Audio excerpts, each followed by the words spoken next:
আসসালামু আলাইকুম। আশা করি সবাই ভালো আছেন। আমার পাশে যে বৃদ্ধ দিদাকে দেখতে পাচ্ছেন তার নাম মালতী রানী নাথ।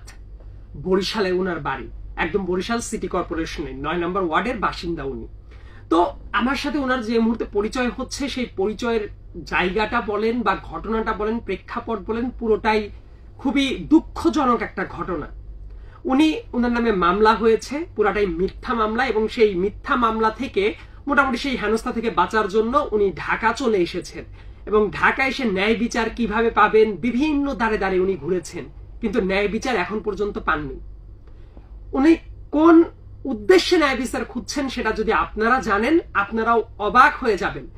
উনাকে দেখে বলেন তো, এই ধরনের ৭৫ বছর বয়সী একজন মানুষ, ইনার দ্বারা কারো জায়গা জমি দখল করা পসিবল? আপনারা একটু জাস্ট বিচার বিবেচনা করে বলেন।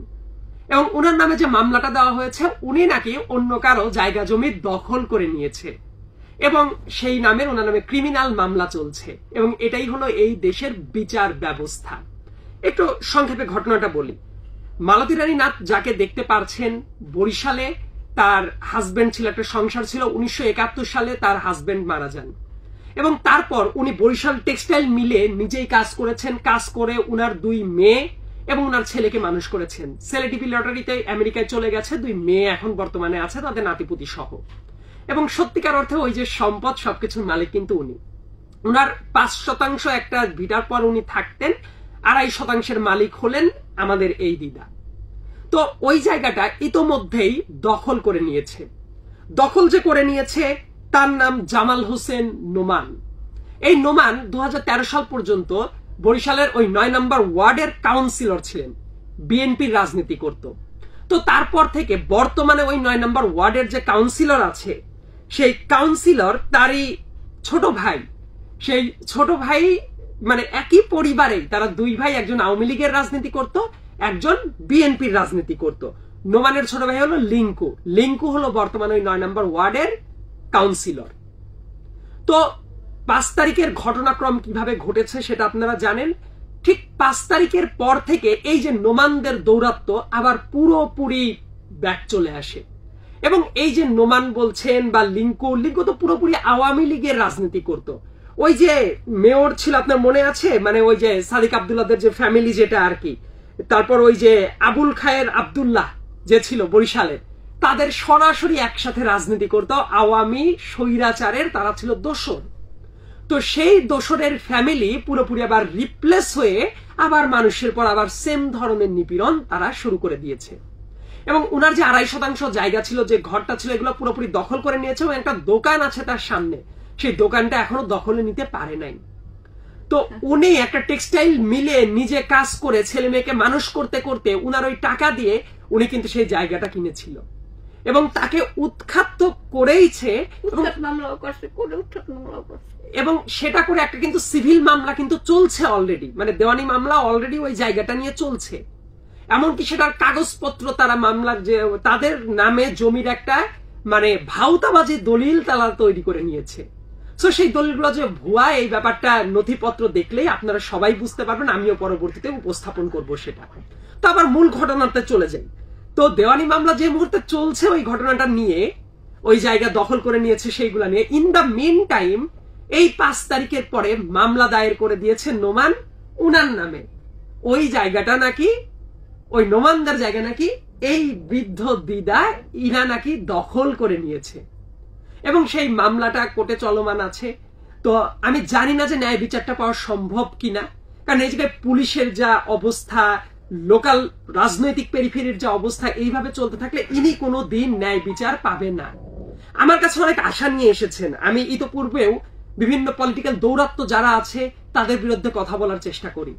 আমার খুবই আশা থাকবে নোমান যে রাজনৈতিক ব্যাকগ্রাউন্ডের ফলশ্রুতিতে এই কাজটা করার সাহস রাখছে, এই ব্যাপারটা তদন্ত করে রাখা উচিত।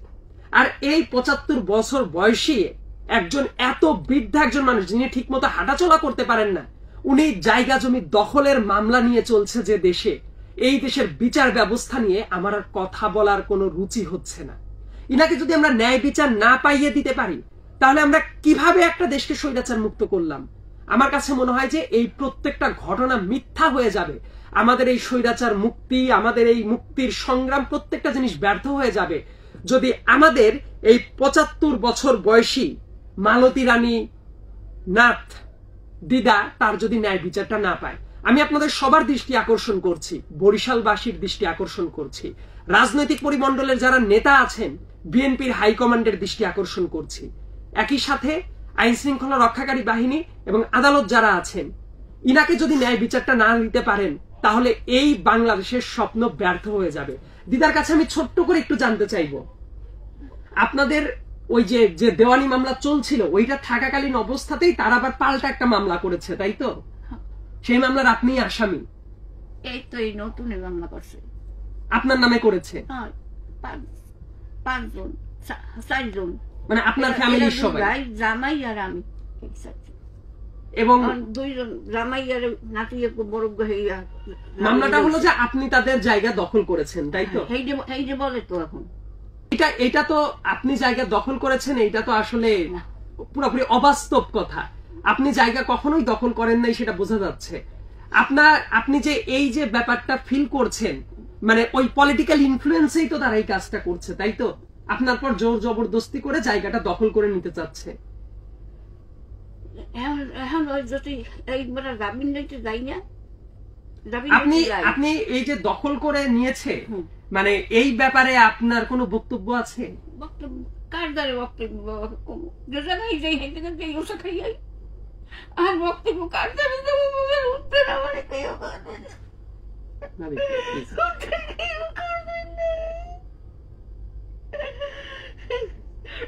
লুট হয়েছে, সরকার পতন হয়েছে, তারপর দিন লুট হয়েছে, সেনাবাহিনী রক্ষা করলে, ম্যাজিস্ট্রেট আইসি লাগে রক্ষা করলে, সেটা কি শুনে না? প্রত্যেক জায়গায় জায়গায় ঘুরে, প্রত্যেক জায়গায় জায়গায় ঘুরে, কেউ কোনো ব্যবস্থা নেই, কোনো ব্যবস্থা নেই না। এরপর আবার এই মামলা করছে।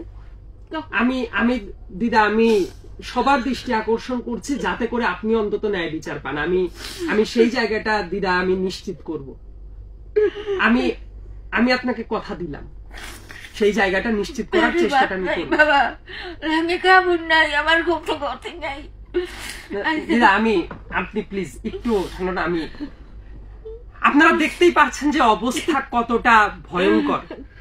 আমার মালতী দিদির যদি ন্যায় বিচার নিশ্চিত না করা যায়, ওই পলিটিক্যাল দৌরাত্ম্য ব্যবহার করে তারা যদি ইনার এই শেষ সম্বলটুকু দখল করে নেয় এবং উনাকেই যদি পাল্টা মামলা দিয়ে ভোগান্তি করার চেষ্টা করা হয়, এটা যে কত বড় বেইনসাফি কাজ, এই ব্যাপারটা সবার অনুধাবন করা উচিত। এই জায়গা থেকে কিভাবে বের হওয়া যায় সেই ব্যাপারটা নিশ্চিত করার জন্য আপনারা সরব থাকবেন বলে আমার বিশ্বাস।